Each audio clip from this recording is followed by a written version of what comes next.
Brian, a lot to digest. What are your thoughts? Um, First of all, it's always a tough, thing when you lose teammates. And the trade deadline is always difficult times for everybody. A huge shout out to my former teammates, Shump, D. Rose, Jay Crowder, Isaiah, D. Wade, and especially Channing. Losing a great guy like that and losing those great guys, period. We put in a lot of hard work over the years with myself and Channing and Shump. We won a championship together, so that's always difficult to lose a teammate as you had a great run with.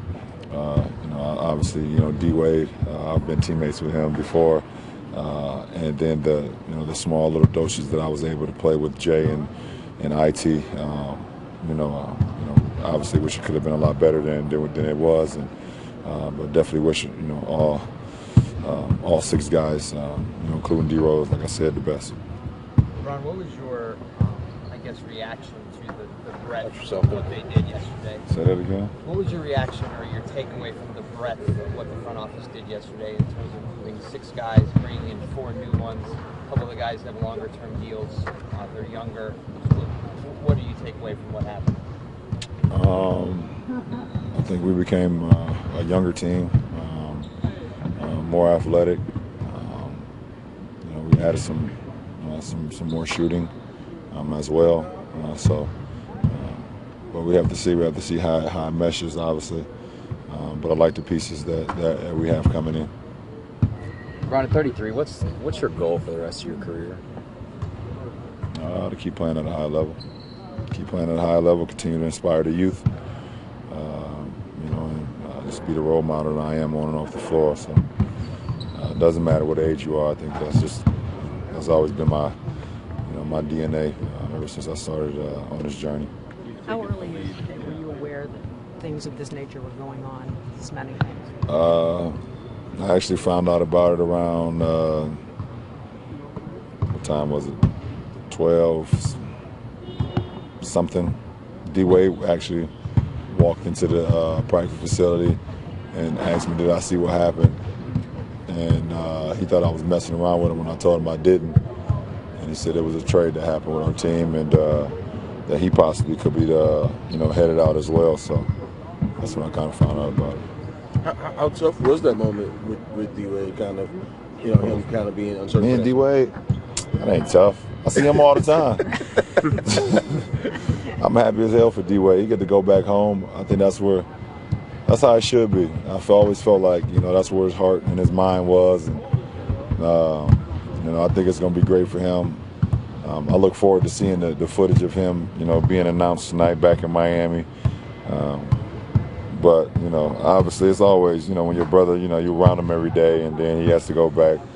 But at the end of the day, it wasn't tough. I mean, we're both 15 years in the league. We know how the business is, but more importantly, we know we see each other all the time anyway. So get out of here, D-Wade. How much have you watched Larry Nance Jr. over his time? I don't know if you saw him when he was a high school kid or. I've watched everybody. I'm a fan of the game, so I know everybody's game. Have you seen him sort of grow maybe as more of a scorer now? He's always kind of a defensive guy. No, he's been more than just a defensive guy. He's a guy who can make the 15-foot jump shot if you lay off of him. He runs the floor exceptionally well. You can give him a pocket pass. You can throw him a lob, and he can finish at the rim. And he's going to add some more, speed and athleticism to our offense and defense. So he's more than just a defensive guy. I'm doing a story on assistant coaches looking for their first opportunity. You had Steven Silas when you first came in. Do you kind of remember working with him and maybe kind of seeing him now as a coach? That's kind of how he's maturing. Well, I know I had him early. I mean, obviously, I was the head coach was his dad and Paul. But I don't know. I can't. It's hard for me to comment on how I see him being a coach. And I'm not around him. That was my first year, so I'm not around him much. But I know he filled in for Steve. When he went out, with the health, and he's been around the game for such a long time. Either be an assistant to Steve or assistant to his father, or just being a basketball mind. So if the opportunity arises, then I know he'll be ready for it. I believe, but I I haven't been around him in a long time, so I don't know. LeBron, you've taken it upon yourself to do these kind of pre-training camp, mini camps in Miami and in Santa Barbara, kind of organize the guys, get to know the new guys. Can you do anything at this stage of the season, or will you take anything upon yourself to get these 4 guys integrated? Yeah, that's my job. It's my job to get these guys integrated as fast as possible.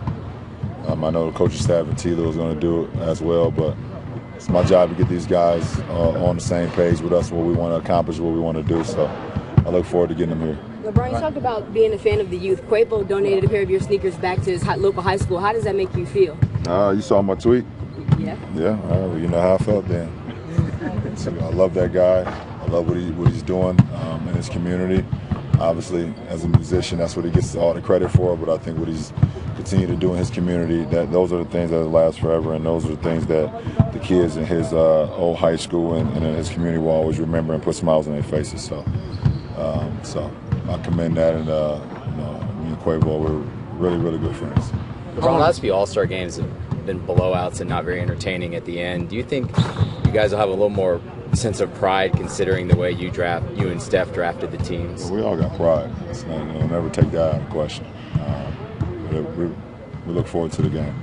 How long did it take you to calculate how the 4 new guys will fit in and how you can use them? It doesn't take me long. Yeah, I know. It doesn't take me long to see how those guys can help us. But obviously, you don't want to fast track it. You look at Jordan and Larry. They've been in the same system for quite a while now. Been with the Lakers, and Rodney's been in Utah his whole career. And I think it'd be a lot easier for George because he's much more of a veteran. He kind of knows. He's been around the block, and being a point guard, you've seen every set. You kind of know what's going on. So I think it'd be a lot easier transition for him. We'll see what happens. But all 4 of them are pretty smart guys, and it should be fun. How are you going to play Atlanta tonight? What do you mean? How I'm gonna play Atlanta? Well, what's the game plan for playing No, Atlanta? why would I tell you that? That makes no sense. Considering Kevin's not coming back until maybe a month, do you feel okay about the time frame here? 29 regular season games, and I mean, it is what it is. So let's get it going. It is what it is.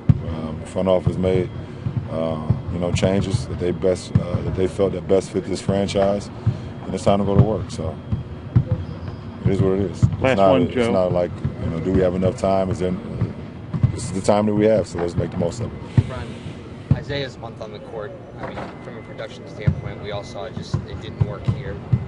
Looking back on it, why do you think that didn't work in here? I want Isaiah to get his bounce back, get his spring back, get healthy.